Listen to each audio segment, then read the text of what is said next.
All right, hey Vikings fans, welcome into another episode of the Skol Hop. I'm Evan. And I'm Austin. We're just a couple of dudes from Iowa. We like drinking beer, talking about the Vikings. Yeah, we do. And speaking of beer, we tried a great beer from Adventurous tonight that was right in your wheelhouse. Yes, it was super delicious.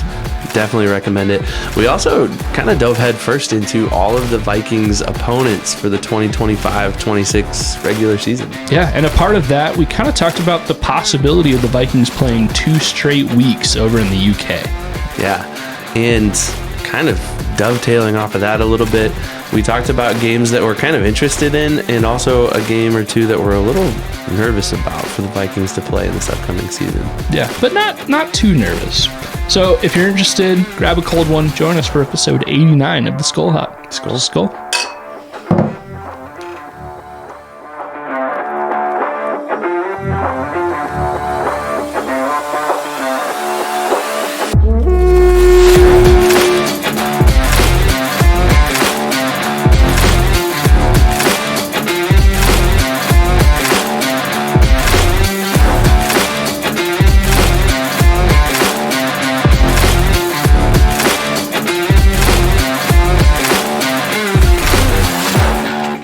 All right, we just want to say thanks to our show sponsor, Big Top Ventures, for sponsoring today's episode 89. Can you believe it, Ev? Yeah, so thank you, Big Top Ventures. If you, listener, are looking to take a trip to an all-inclusive resort in Mexico or Jamaica, go ahead and reach out to our friends at Big Top Ventures, and they will hook you up with the best price possible. We'll put it up on the screen, but go ahead and send them an email to bigtopventuresllc@gmail.com. And let them know you're looking to make a trip, and they will hook you up again with the best price possible. And I'm going here soon. Maybe even by the time you hear the next episode, I will have been in Jamaica. So, yeah, it's gonna be a good time. Make sure you bring some sunscreen. Yeah, I probably should unless I cook myself again. That would not be fun. But I've been to Mexico and Jamaica and not cooked myself, and so it's doable. So far. There you go. Well, we got some beer. We do, tonight. And I'm excited for this beer. You brought it, but you said I could talk about it, which makes sense because I feel like this beer is definitely kind of a beer that I would reach for. In fact, when I saw it in your hands when you first got here, I was like, oh, I've seen that on the shelf, and I've thought about getting it before.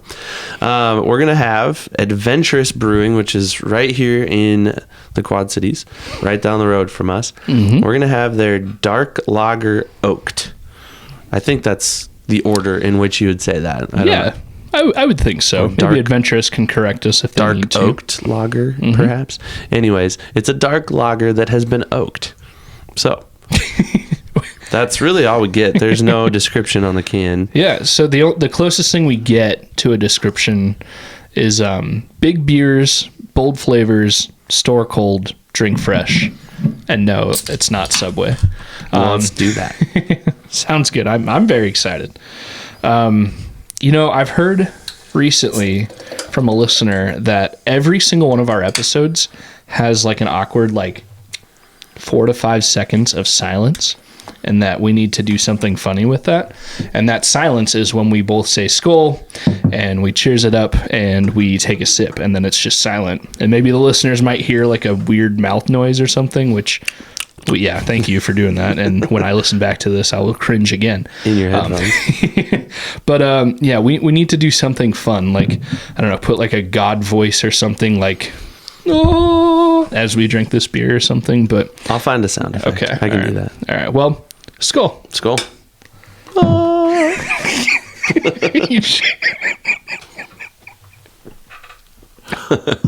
You said I had to find one. I found one. If you would have waited 3 more seconds, I would have spit beer out all over. Well, describe as I take my sip. You just took yours. Describe what you're thinking of.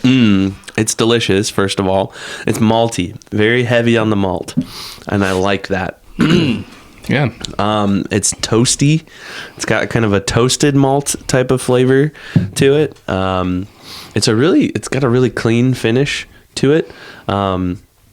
I get a little bit of sweetness, like some caramel-ish type of vibes to it, but it's also got some more like dark chocolate bitterness to it as well. Yeah, but they balance each other out.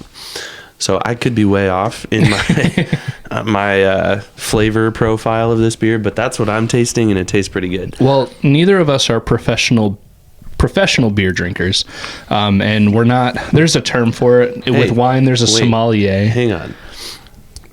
What's your definition of professional? We do drink beer on a sponsored podcast, so depending on your definition, we might be professional. If you get paid to do something, I think you're a professional. Well, for wine, there's the term of sommelier. That's like the wine expert. There is a similar term for beer. I cannot think of what it would be. So neither of us being that, I think your description is pretty head on. Cicerone, something like that. Maybe a listener can correct us. But yeah, I totally agree with your description. Malty, dark flavors in a really good way. This, if you don't like dark beer, you will not enjoy this one at all. It's very dark. Specifically, you can't see through this. There's like a little bit of a redness towards the bottom, maybe, but it's a very dark beer in appearance and flavor. I really like it, but so do I. I think this is definitely your wheelhouse, right? Yes. Yeah. Like I said, I've seen this beer on the shelf at the store before and thought about picking it up, and you actually did. Yeah. So I'm glad you did. Well, Adventurous, hometown brewery, they are fantastic. I think I said this about Fire Trucker last week. I've never had a bad Adventurous beer. And they do a good job, like most breweries do, of having a variety of beers. So I know Adventurous has one of my favorites, Citriculture, which is a very like pseudo-sue type citrusy, hazy IPA. And this is a very different, this dark lager oaked is a very different beer than that Citriculture. But they're both really good in their own right. I would love to have this beer again in the future. Trying to see if we've had Citriculture. I'm sure we did. Like I'm pretty positive I got some at one point. Yep. Episode 12. Wow. It's cool that we have such a cool archive of beer that we can just go back and be like, oh yeah, that episode, we had it. So if you want to hear our thoughts on other Adventurous beers, go back to episode 12. If I remember, episode 12, is that sometime in like the late April, early May time frame when we recorded? No, you're way off. That was November of 2023. Oh, man.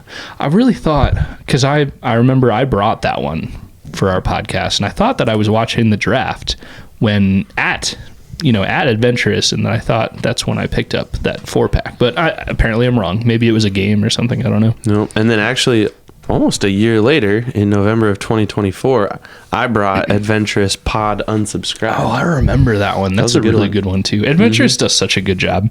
I know they're still somewhat local, but they're starting to branch out with their distribution. I picked this up at our favorite Hy-Vee, and yeah, it was definitely not the only Adventurous beer that they had there, too. So they had a handful. They're starting to branch out a little bit, too. Yeah. So maybe if you're in a different part of Iowa, or I don't know how far they distribute, maybe you'd be able to find some Adventurous beer. I definitely recommend it. Super good. Sorry, I'm trying to log this in our you're doing it in real time. Yeah, it's in there for good. Sweet. All right. Well, we have football to talk about. Yeah. Kind of. The draft is over. Undrafted free agency is kind of wrapped up. We've kind of talked all the major talking points for all that. Coming up, OTAs will be coming up here, I think at the end of this month. I might be wrong about that. They had an initial round of like voluntary workouts and stuff. We kind of talked about that last week too. But the next big thing that's going to be happening in the NFL calendar is just that. We're going to get a schedule. Yep. Did you look up the date that schedule is coming out? I believe it's a week from today, which would make that Monday, May 12th is when that comes out officially. And they made that announcement during the draft too. But until then, and we've known these for a while, I think ever since the regular season ended, we know the list of teams that the Vikings will be playing at home and away. And we thought it'd be kind of fun to take an initial look. We will eventually, what do we usually do it in, like late July when we have our official Pick'em episode. Famously last year, that's when Evan made 3 points and got the George quarter. Washington took a drink. Flipped the coin in the quarter was it it was your beer still. It was mine, yeah. But yeah, we'll do that official pick'em episode, win or loss predictions here in a couple of months. But right now, at least we can kind of take a look and see what our initial thoughts are and where we think maybe the schedule might land. Yeah. So do you want to split it up? I can list out the home games and then you can list out the away games. Sure, yeah. And then we can talk about them. Yep. So the Vikings' home opponents this year will, of course, include the NFC North, the Lions, the Packers, and the Bears. And then yeah. In addition to that, the Eagles, the Commanders, the Ravens, and the Bengals will all be visiting US Bank Stadium in 2025-26. Yeah. And then away, the Vikings have more away games this year than home games, which when you have an odd number of games in a season, that happens. Of course, also they'll be going to the Lions, Packers, and Bears for the NFC North. They play each, their own division twice each season. And then they'll also visit the Cowboys, Giants, Steelers, Browns, Seahawks, because they apparently have to play the Seahawks every season in Seattle, and then also the Chargers. So it looks like, obviously, they'll be playing the NFC North, the NFC East with the Eagles, Commanders, Cowboys, and Giants. And then, is it the AFC North that they'll also be playing? Ravens, the Ravens, Bengals, Browns, and Steelers. Yep. And then you have the Seahawks and the Chargers rounded out after that. So all of the teams in the NFC North will be playing also the NFC East and the AFC North, which is kind of cool. Yeah. Where to start? How about the fact that the Vikings have 2 more away games than home games? That's kind of odd. It is. And I think there's a little bit of a talker with that too. We're not the only ones that will be bringing this up, but I feel like it's going to be a Vikings talker here for the next week until the official schedule comes out. But the Vikings play 2 different teams that are slated to be home teams in European games. Mm-hmm. So they play away at the Steelers, and the Steelers are slated to be a home team in Dublin, I think. They also play away at the Browns, mm-hmm. who are slated to be a home team at Tottenham Stadium in London, or Tottenham, I guess. I don't know exactly geographically. Tottenham, yeah. And so there's a potential that it could make sense for the league to have the Vikings have an extended stay in that UK area for back-to-back weeks, and then weeks 4 and 5 play the Steelers in Dublin, and then the Browns in Tottenham back-to-back weeks, and then maybe a bye week after that and come home. Logistically, I could see how you could think that could happen. If that were to happen, what would you think about that? Would you be for it, against it, indifferent? What would you think? Well, my initial reaction, and I should have maybe looked this up before, but I wonder if ChatGPT knows, it might not know, what Kevin O'Connell's record is in European games. As you're looking that up, I think, just off the top of my head, he played there. The Vikings played in London his rookie season, 2022, and they won. And then also last year in 2024. Was it last year that they played in London? ChatGPT knows. Okay. 2022, the Vikings defeated the Saints 28-25 at Tottenham Hotspur Stadium. That last-second missed field goal. And then in 2024, they won 23-17 over the Jets at Tottenham Hotspur. With the Stephon Gilmore late-game interception of Aaron Rodgers. Yeah. So, with that as some background, I like Kevin O'Connell's track record. He won his first ever game in Europe as a rookie head coach in 2022, and then they went back again this past season. I remember this past season more so than the previous season. They really talked up his wanting to go early. Mm-hmm.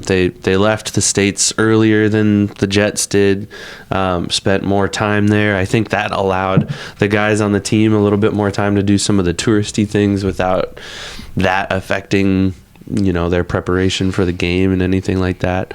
And I think a part of that too is that they were the home team. Mm-hmm. I know the NFL, they announced the home teams early. They already know who the home teams will be for this upcoming season. I think the NFL likes to hype up those teams for the locals in that area to kind of have some connection to a team if they didn't already have some. So that might have been a part of that as well.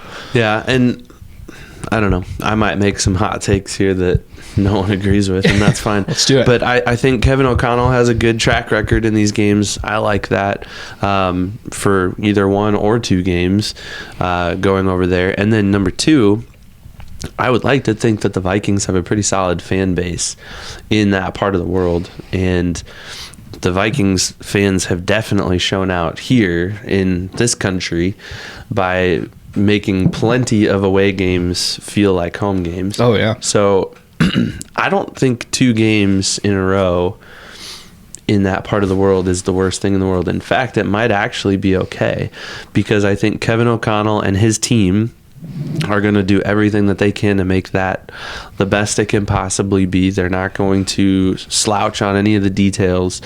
They're going to get there with plenty of time to prepare. They're going to put the guys in the best possible hotel where they can, really rest and recover and get ready to play.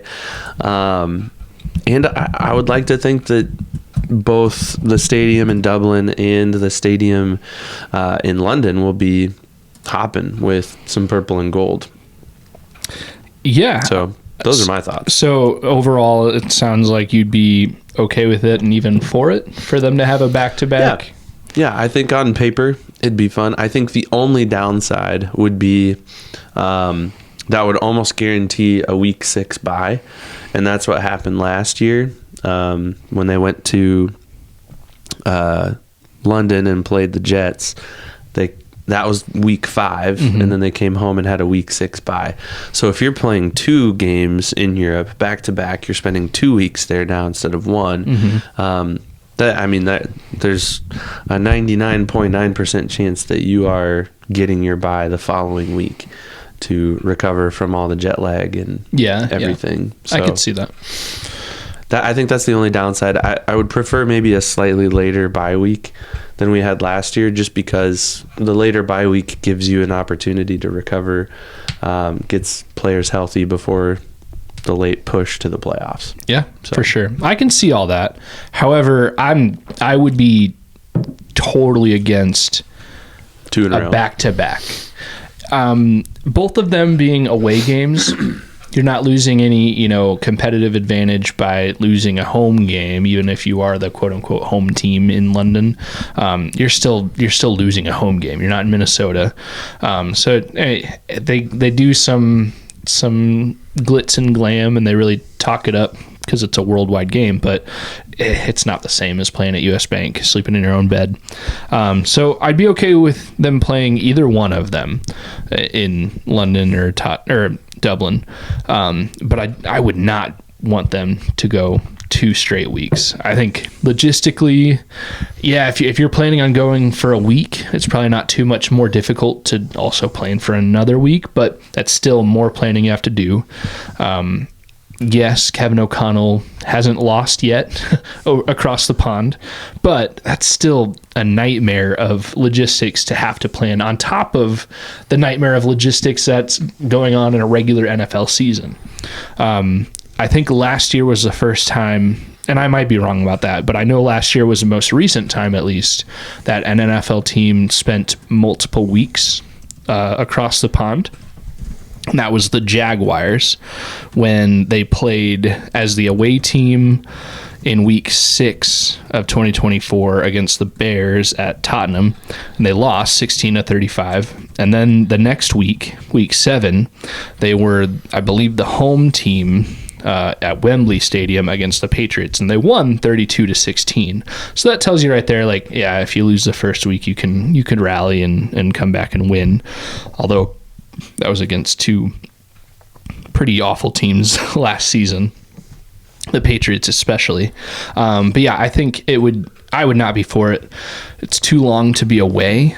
And if you have a player in the first week that gets hurt, or you have to make a roster move for any reason after the first game, there's just that added nightmare of trying to not only sign another player, fill that roster spot for the next game, but also make sure it's a player that can physically get to you, passport-wise, is able to come to you. And what if an injury happened in practice, between those games while you're there? That's just less time to get somebody to you. I just think I feel like it'd be too much. Plus then, like you said, that would almost mandate an early season bye week, because they already know that the latest of the two games, or the latest of those games that'll be across the pond, is week 5. So that'd be basically saying, okay, week 6 Vikings, that's your bye week no matter what. And that's pretty early to have a bye week. Were the Jaguars the home team in both of those games? No, so just looking at their schedule here on Wikipedia, I think in the first game they were over there, week 6, they were technically the away team. Okay. And then they were the home team the next week. Again, not that is a huge difference, but as far as like competition and like resting up your body, but as far as like how much the NFL touts you and puts you out in the area, I think maybe even the home team might have more obligations, because they're going to be out in the public. At least one player is going to be doing meet and greets or something out in the public to kind of hype up the game. Yeah, it wouldn't be the end of the world, and not that they couldn't recover from it even if they lost both, but if I got a vote, I would vote no. One or none. Yeah, and I definitely can see the downsides to it, but I mean, if the league's going to do it, the league's going to do it. Exactly. It's not like I don't know that even Kwesi or KOC have any control over that, or they might have some opinions. Like if they had an opinion, it might be heard. But yeah, I mean, ultimately, like you said, if they're going to do it, they're going to do it. And it is a silver lining that KOC is undefeated over there, and he's done that on multiple seasons. So it wouldn't be the end of the world, and I wouldn't be super pissed, but I would, if it were up to me, I'd say, yeah, I'm okay. One or none. It's interesting that they didn't have a bye week the following week after that. Yeah, and I think the teams kind of have a say in that too. Yeah. Because I believe in 2022, KOC's first season, when they went and played the Saints, I'm pretty sure they also chose not to have a bye week the week after. They pushed it a little bit farther down.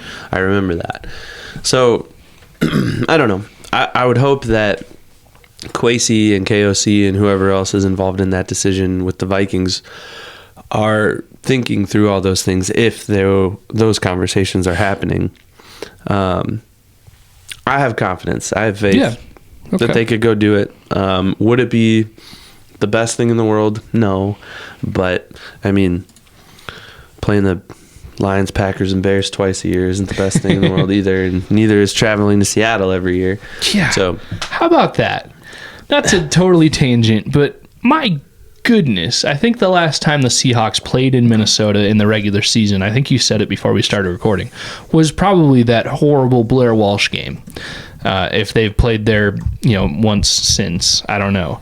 But it seems like every year the Vikings play the Seahawks, and also every year it's in Seattle, which is crazy because Seattle is a tough place to play, and going to the West Coast at all is always tough for teams that don't already exist in the West Coast. So that's a bummer. And I know it has something to do with like how they both finished in their divisions in the regular season. But man, just can we get a break from the Seahawks? and this year especially, Sam Darnold's going to be there. And we've talked about it. It'll be the most Vikings thing ever for Sam Darnold to light it up against the Vikings too. So I sure would. Sorry, I'm just asking ChatGPT all the things now.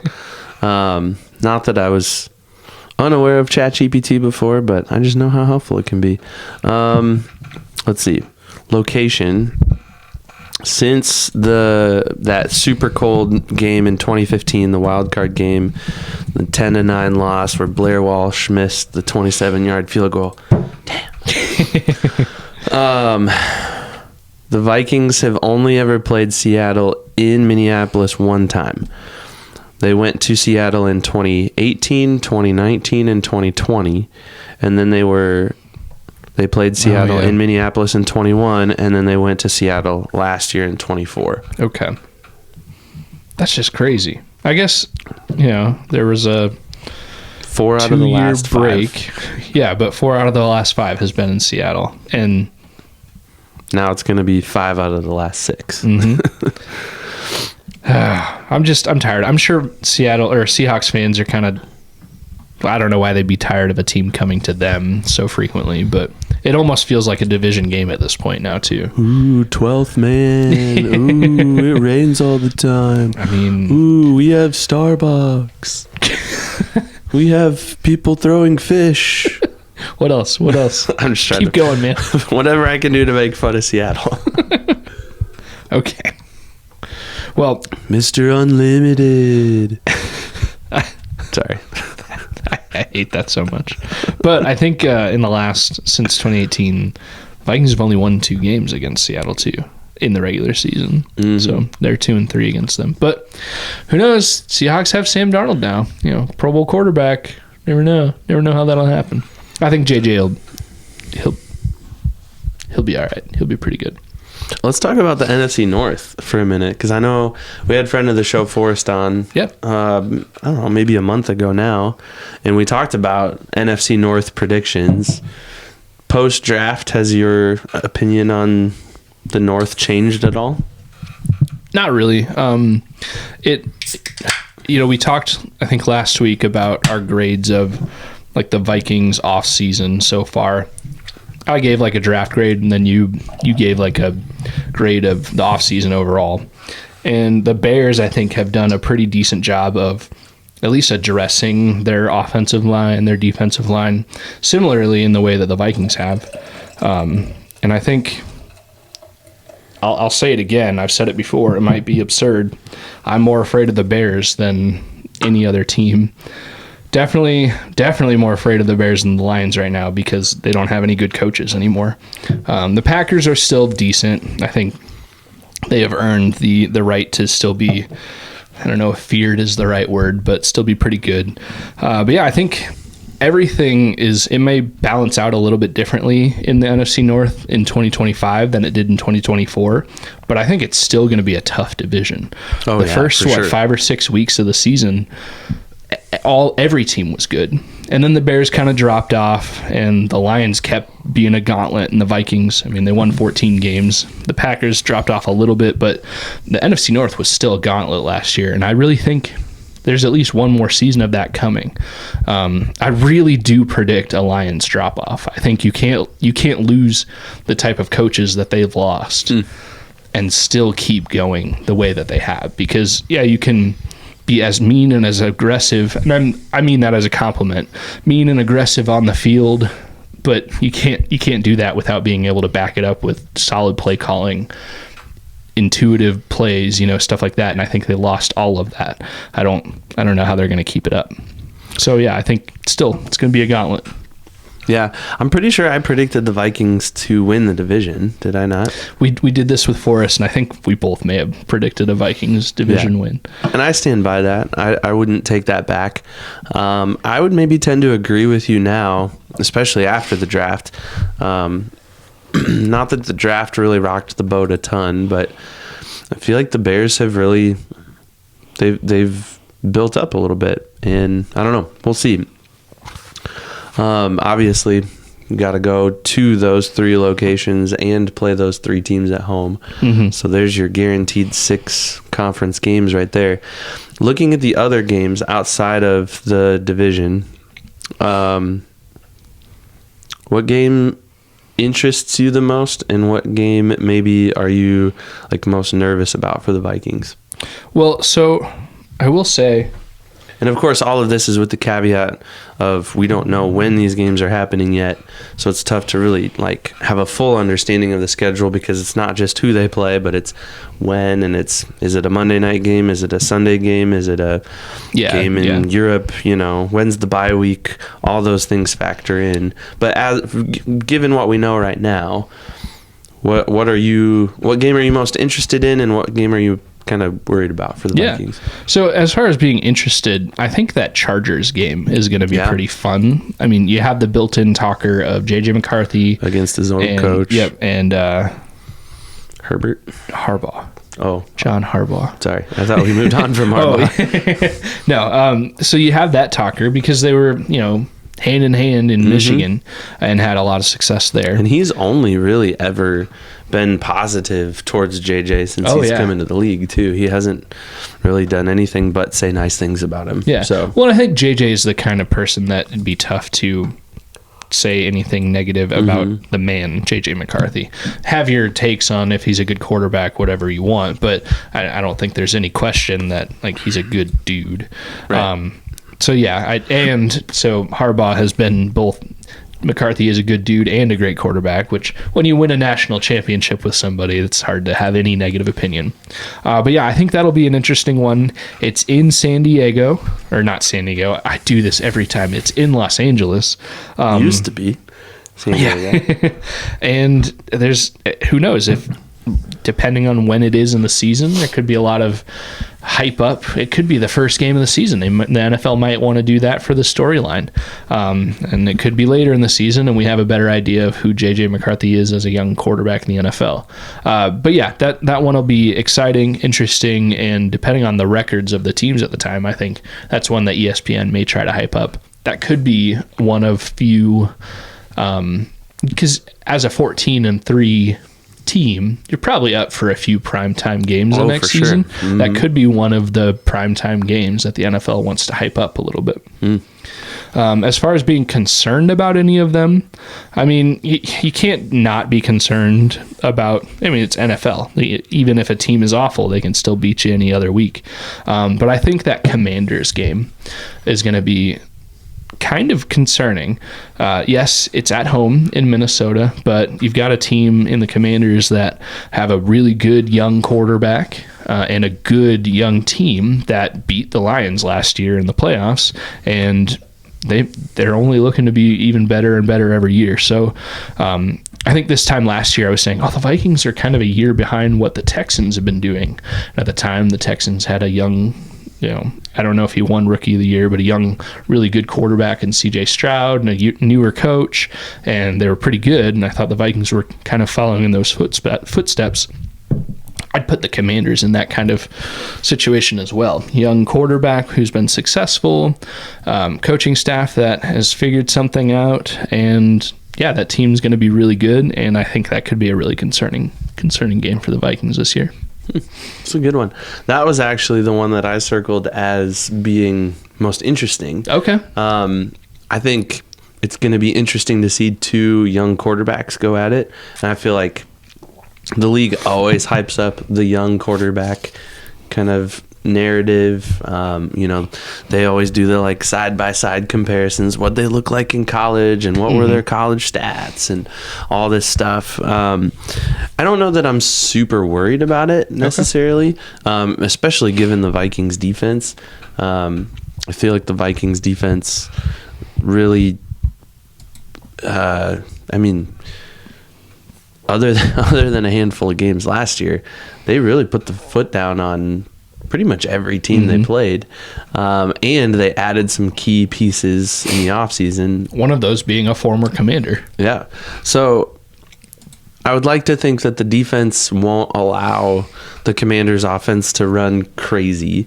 I also don't think Jaden Daniels is going to throw a Hail Mary because our guy's waving his hands in the stands, touting the fact that they won the game and then they didn't.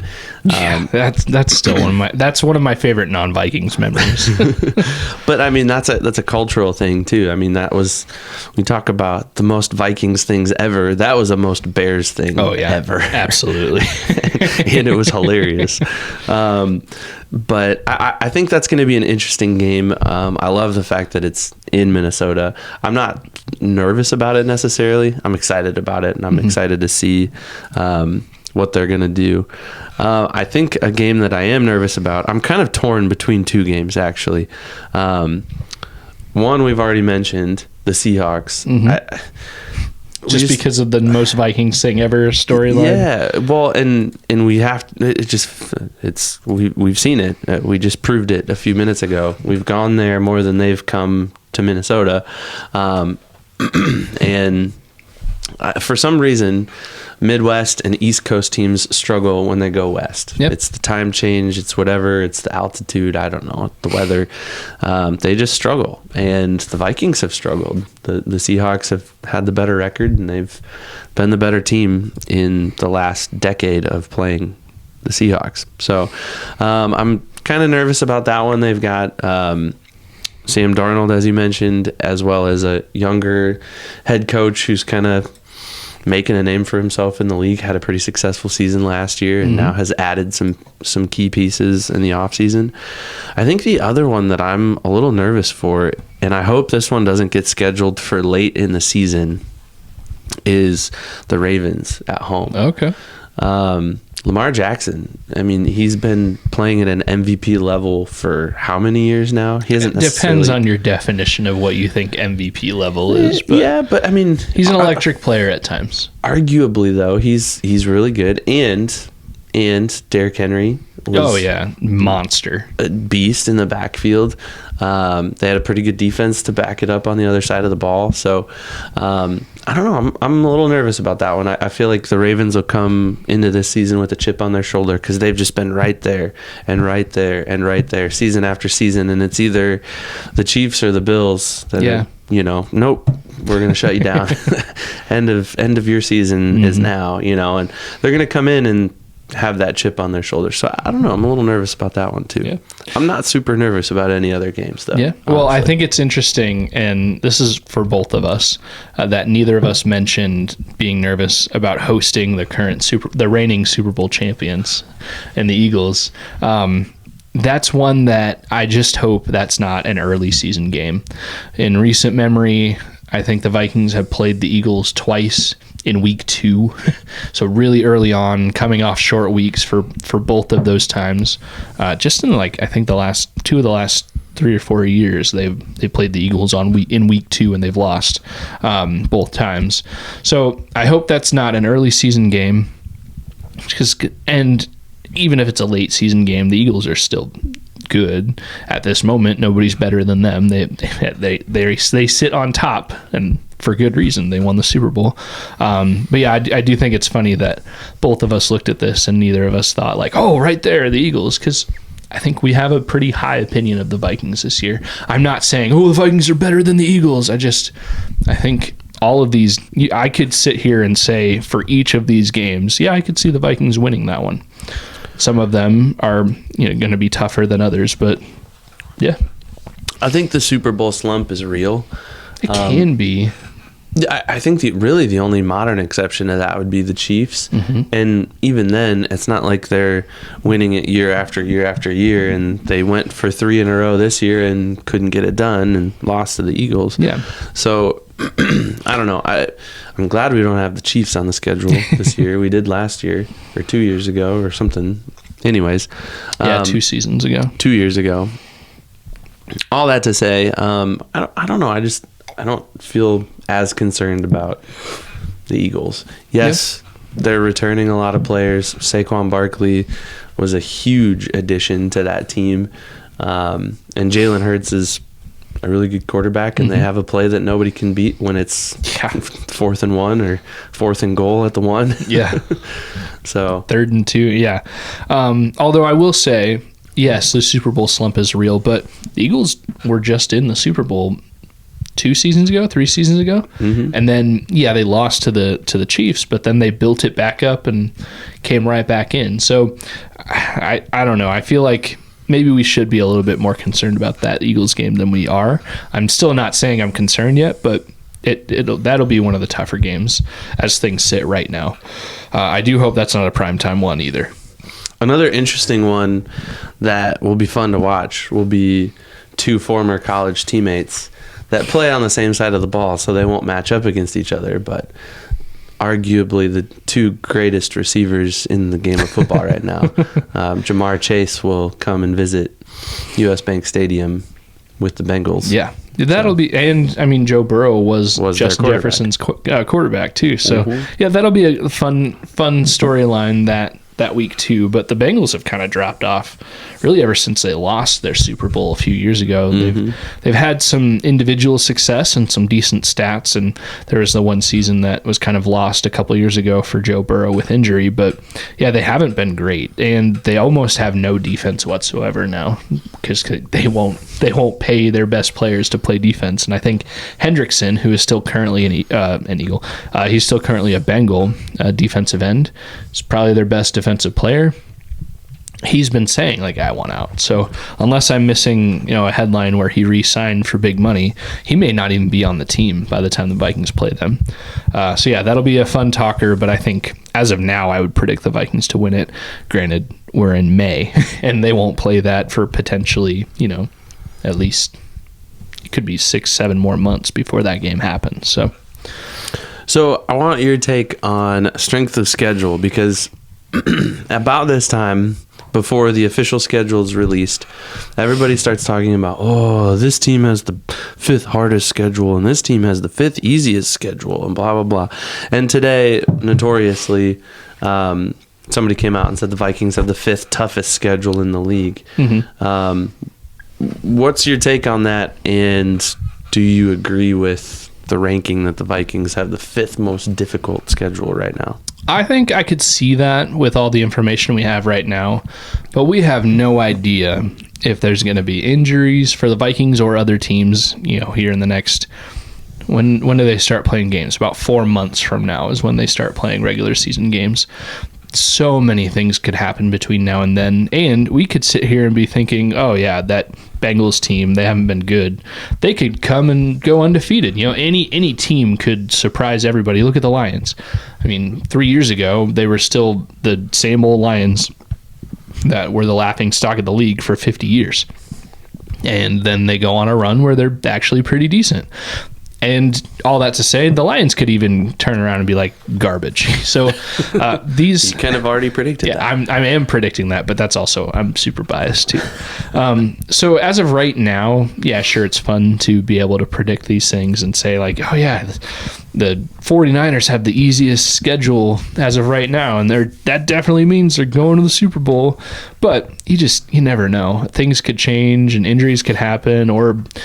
JJ McCarthy could figure it out and then become the next, Tom Brady, or he could just prove to be the next Blake Bortles or worse. So you never know what's going to happen. I think, to me, this kind of bears the same weight as those in-season power rankings, which in the NFL, power rankings are just some dude thinks this team is better than another team. So doesn't hold a lot of weight for me. I'm not jumping for joy or being pissed off about anything right now as far as what opinions are, even if they're mathematically, supported.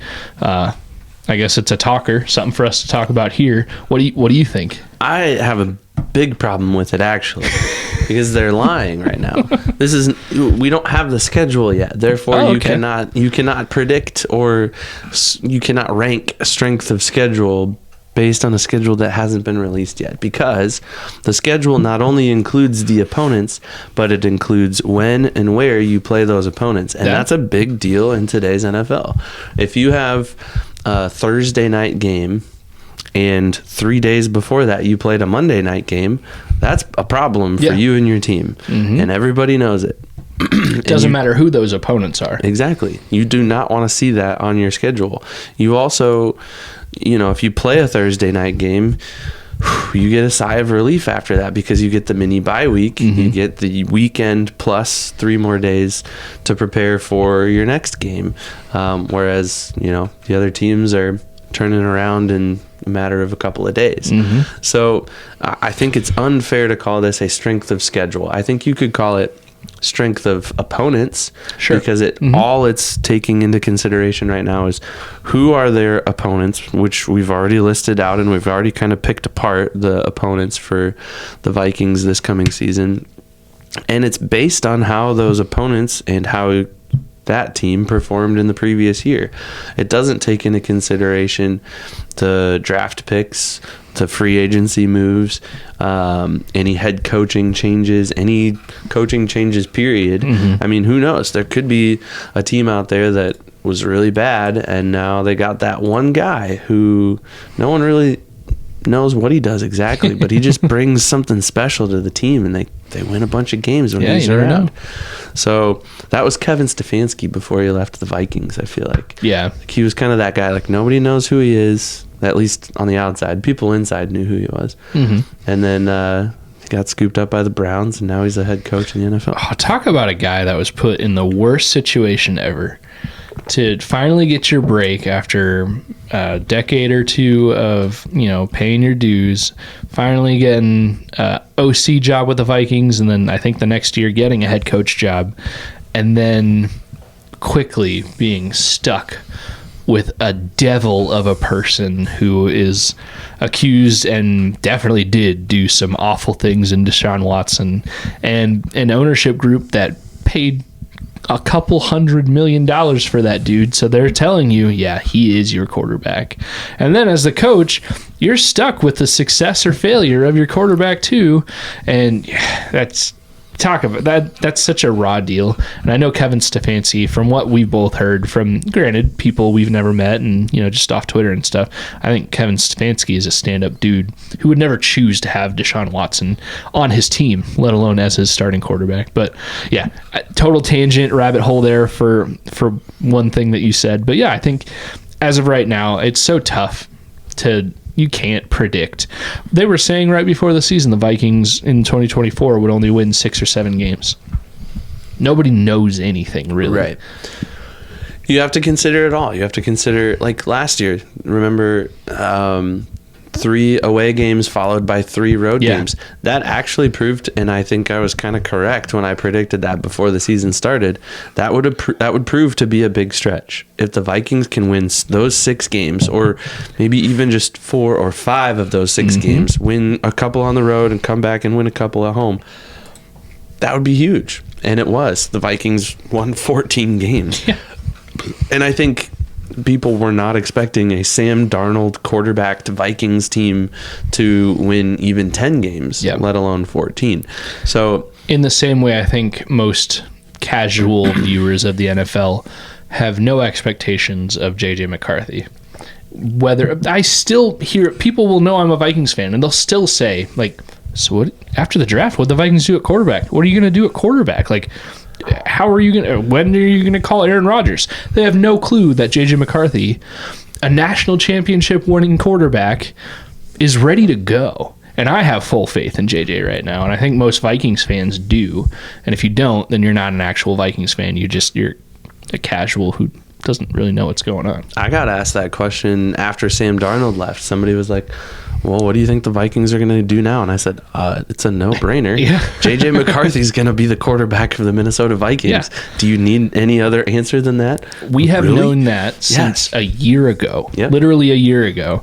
The only thing different is this time last year it was, okay, at what point does JJ take over? Because Sam Darnold was going to start off as QB1, and we were thinking, okay, he might come in after a couple of games if he doesn't win the job in camp. Injuries happen. But yeah, if you don't have faith in JJ McCarthy, I need you to comment and tell me why.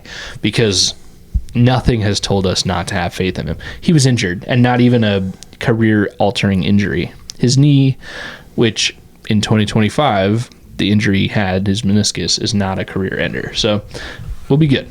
But yeah, all that to say, nobody really knows what's happening, even the quote-unquote experts.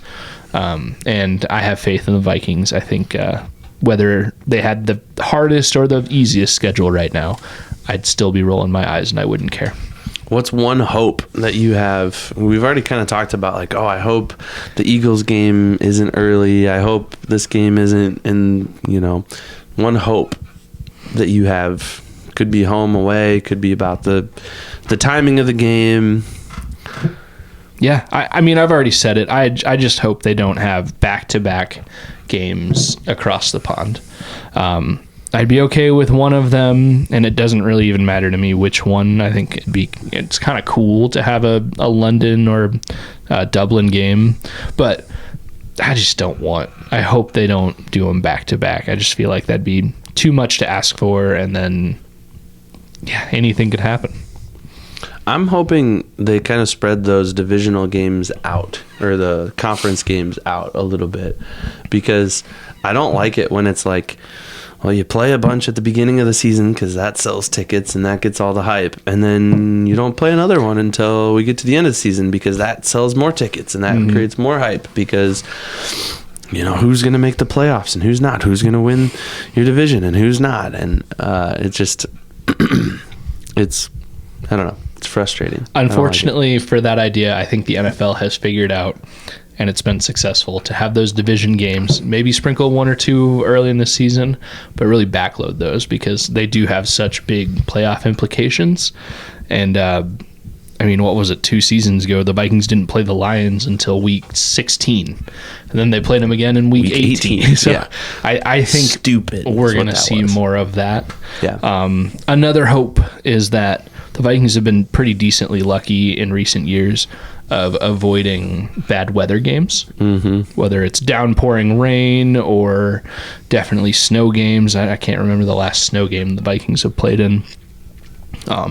But there's a few teams sprinkled in there that they play in the Northeast. You got the Ravens and Bengals, the whole AFC North. The Ravens is a home game. Oh yeah, that's true. And so is the Bengals, but Steelers and Browns. Yep.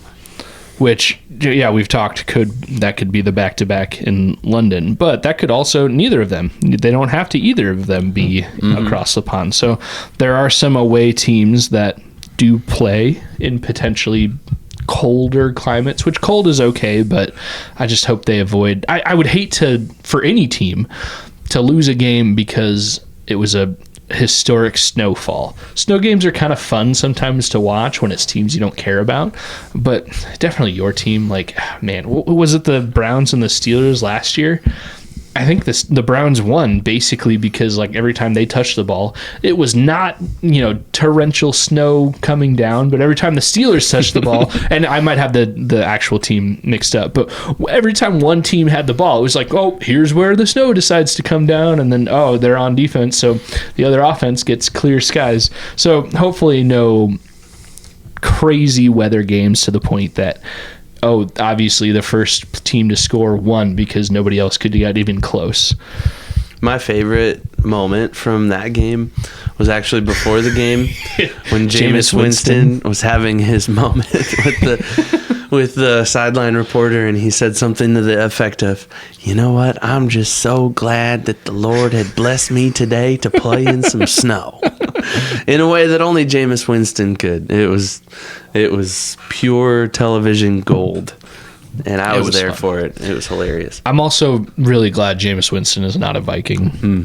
Backup or not, we would just be living with those quotes and just the whole fear that he'd be actually playing and the ridicule that comes with having him on your roster. Yeah, because talk about guys that have a interesting past. He seems to be perfectly fine now, but yeah, he's got his own stuff going on.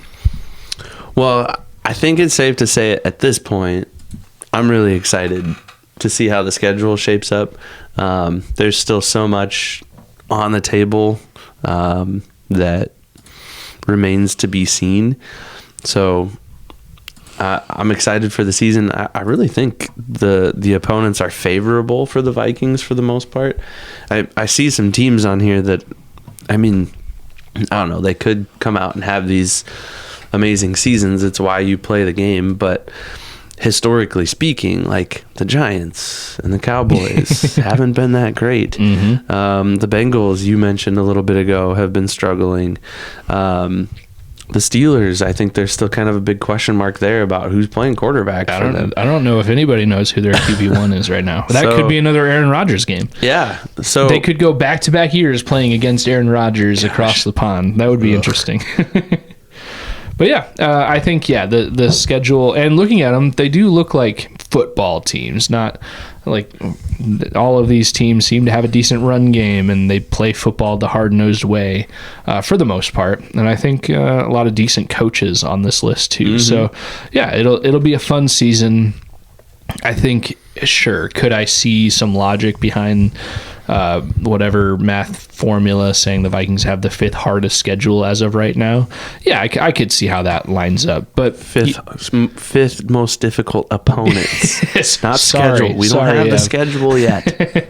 But yeah, I could see that. But I also think the Vikings have proven themselves to be a tough team too. Regardless of your thoughts of J.J. McCarthy, there's not a lot of holes on the team. And some of the biggest holes are as backups or depth guys, like wide receiver 3 or QB2, you know. I think they'll be okay. I think the Vikings and Kevin O'Connell have proven that they're a team to beat and a tough team to play, and they are contributing to other teams' strength of opponents right now. So it'll be a good season, and I'm still as optimistic now as I was this time last year, which was pretty optimistic. I'm pretty optimistic about this beer too. Dude, it's been really good. Really flavorful, really good. I mean, Adventurous should be proud of themselves for this one. 6%. I don't know if we mentioned that earlier. 6%. So pretty solid, but also not like, it's not a quote unquote headache beer. If you had 12 of them, yes, it'd be a headache beer. Maybe even if you had like 5 or 6 of them, headache beer. But 2 like we're having tonight, yeah, pretty solid. Really flavorful. The ambers are not my number one category, or the dark ones like this. I don't know if it's an amber. Yeah, dark lager.